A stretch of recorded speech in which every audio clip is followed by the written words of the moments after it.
2021년 4월 19일 월요일 전반기 전도회를 위한 40일 작정 기도회. 오늘도 우리의 시선을 하나님께로 고정하고 말씀과 기도로 하루를 열어가고자 하는 여러분들의 삶에 하나님의 놀라운 축복이 함께하기를 기도합니다. 오늘은 성령 충만한 성도의 첫 번째 특징, 배움이라는 제목으로 하나님의 말씀을 살펴보겠습니다. 사도행전 2장 42절로 47절 말씀입니다. 저희가 사도의 가르침을 받아 서로 교제하며 떡을 떼며 기도하기를 전혀 힘쓰니라. 사람마다 다 두려워하는데 사도들로 인하여 기사와 표적이 많이 나타나니 믿는 사람이 다 함께 있어 모든 물건을 서로 통용하고 또 재산과 소유를 팔아 각 사람의 필요를 따라 나눠주고 날마다 마음을 같이하여 성전에 모이기를 힘쓰고 집에서 떡을 떼며 기쁨과 순전한 마음으로 음식을 먹고 하나님을 찬미하며 또 온 백성에게 칭송을 받으니 주께서 구원받는 사람을 날마다 더하게 하시니라. 사도들은 자기 삶의 통제권을 하나님께 모두 넘겨버렸습니다.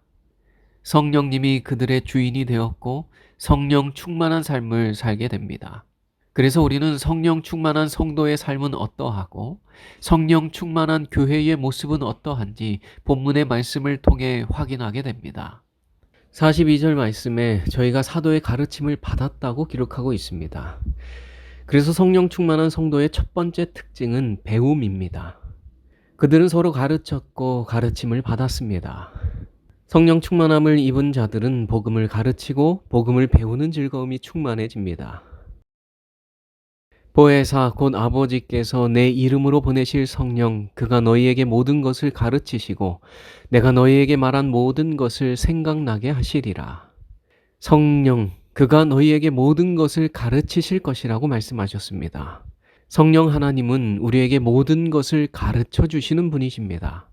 그러므로 성령 충만한 삶은 배우는 삶입니다. 성경에 대하여 배우고 율법과 사랑의 법칙에 대하여 배우고 예수 그리스도에 대하여, 복음에 대하여, 구원에 대하여 배우는 그 즐거움에 충만해지는 삶입니다. 하나님은 우리가 경건의 모양만이 아니라 경건의 능력을 갖길 원하십니다. 경건의 능력을 갖기 위해선 말씀을 제대로 배워야 합니다. 교회를 오래 다녀서 종교적인 분위기에는 익숙하지만 말씀을 제대로 배우지 못하면 영적인 뿌리가 약해서 시련이 오면 금방 흔들리게 됩니다. 사단은 말씀의 검을 날카롭게 갈아놓은 성도를 결코 유혹할 수 없습니다. 성도라면 성경 말씀을 잘 알아야 하고 하나님의 어떠하심에 대하여 배우고 느끼고 만나고 경험하고 체험해서 그분을 인격적으로 알아야 합니다. 우리는 성경을 탐구하여야만 한다. 성경을 이해하려고 애쓰는 일도 없이 그냥 급하게 한 장 한 장 훑어나가기만 해서는 안 된다. 우리의 심령을 부요하게 하여 주고 기만자의 관계와 유혹에 대항하여 영혼을 지켜줄 그 진리의 보물을 찾아 캐내어야 한다. 엘렌 G 화이트는 성경을 그냥 한번 읽고 넘어가는 것은 아무 의미가 없다고 했습니다. 깊이 있게 연구하고 그 한 구절 한 구절의 의미를 깨달아야 한다고 했습니다. 우리는 우리 자신이 믿고 있는 것이 무엇인지를 분명하고도 선명하게 깨달아야 합니다. 성령 충만한 그리스도인 그리고 성령 충만한 교회는 배우는 교회요 배우는 그리스도인입니다. 우리는 성령의 역사하심과 조명하심을 통해 성령 하나님께 성경을 배울 수 있습니다. 성경 속에는 보화가 숨겨져 있습니다. 성령 충만한 삶은 이 보화를 찾는 그 기쁨이 충만한 삶입니다.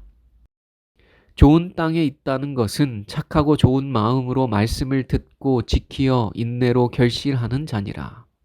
이 말씀에는 열매 맺는 좋은 땅은 어떤 땅인지를 우리에게 설명해 주고 있습니다.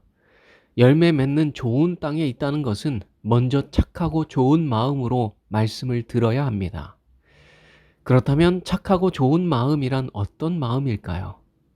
착하고 좋은 마음이란 겸손한 마음을 의미합니다. 사도들에게 가르침을 받은 사람들 중에는 사도보다 학식도 많고 지위도 높고 유식한 이들도 많이 있었습니다. 또한 전문적으로 성경을 연구한 이들도 있었습니다. 그러나 그들은 겸손히 사도들에게 배웠습니다. 진리를 배우려면 이런 겸손한 마음가짐이 필요합니다. 이방인 고넬료는 높은 지위와 신분을 가진 사람이었습니다. 그러나 그는 그 신분을 개의치 않고 갈릴리 어부 출신 베드로에게 가르침을 받기 위하여 무릎을 꿇고 엎드렸습니다. 이것이 성령 충만한 초대교회의 모습입니다. 하나님에 대하여 잘 알고 있고 하나님의 사랑을 먼저 경험하고 체험한 자에게 겸손히 배우는 것입니다. 만일 우리가 겸손하지 않으면 우리는 결코 배울 수 없을 것입니다. 내가 더 학식이 높고 내가 아는 것이 더 많다고 생각한다면 배움의 자리로 나아갈 수 없습니다. 그래서 교만한 자들은 결코 진리를 배울 수 없는 것입니다. 그러므로 우리가 진리를 알고 배우기 위해선 첫째, 착하고 좋은 마음, 즉 겸손한 마음을 품어야 합니다. 열매 맺기 위한 두 번째 요소는 말씀을 지키어 인내하는 것입니다. 우리는 먼저 착하고 좋은 마음으로 말씀을 듣고 그 말씀을 지키고 인내하여야 합니다. 말씀을 듣고 지식적으로 그 진리가 무엇인지를 아는 것은 반만 아는 것입니다. 기독교는 체험의 종교입니다. 우리는 하나님을 지식적으로 아는 것을 뛰어넘어 하나님을 인격적으로 만나고 체험하고 경험해야 합니다. 행함이 없는 믿음은 죽은 믿음입니다. 성경 지식만 많이 알고 있는 것은 중요하지 않습니다. 우리는 우리가 알고 배운 진리의 말씀대로 순종하여 지키고 지속적으로 인내해야 합니다. 말씀은 우리를 이전과 전혀 다른 삶으로 인도합니다. 이기적이고 자기만 알던 자가 이타적인 사람으로 변화되고, 교만했던 자가 겸손한 자가 되고, 거칠고 난폭했던 자가 온유한 자로 변화되는 것입니다. 말씀을 지식적으로 아는 것에 그치는 것이 아니라 그 생명의 말씀을 심령에 품으면 말씀이 우리의 마음에 뿌리를 내리고 자라나서 곧 품성의 열매를 맺게 합니다. 말씀을 지켜 인내한다는 것은 바로 이런 것입니다. 성령께서 깨닫게 해주신 그 진리의 말씀대로 순종하여 행하는 것입니다. 또한 그것이 단 한 번에 그치는 것이 아니라 지속적으로 반복되어지는 것입니다. 오늘날 많은 그리스도인들이 복음을 알고 진리를 깨달았다고 하지만 그 깨달은 말씀대로 지키고 인내하는 것에서 실패합니다. 말씀을 삶으로 가져와서 지속적으로 복음을 경험하고 인내하여 결국 열매를 맺는 것까지 나아가지 못하는 것입니다. 우리는 복음을 지식적으로 아는 것에 그치는 것이 아니라 복음을 체험해야 합니다. 단 한 번의 경험에 그치는 것이 아니라 지속적으로 반복적으로 인내하며 말씀대로 순종하는 자리로 나아가야 열매를 맺는 것입니다. 그러므로 성경을 배우려는 자에게는 첫째, 겸손함이 필요합니다. 그리고 두 번째, 배운 말씀을 지키어 우리의 삶에 지속적으로 적용하는 지속성이 필요합니다.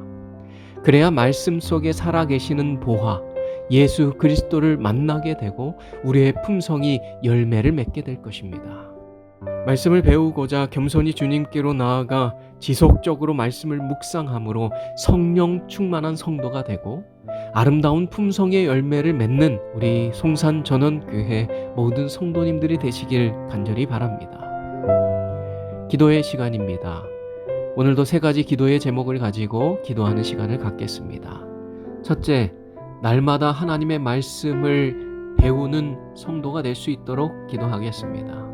둘째, 이만혁 장로님과 장로님의 가정을 위하여 기도하는 시간을 갖겠습니다.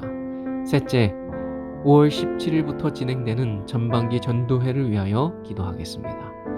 음악이 나오는 동안 이 세 가지 기도 제목과 여러분 개인의 기도 제목을 가지고 기도하도록 하겠습니다. 하나님께서는 우리의 기도보다 더욱 응답하여 주실 것입니다.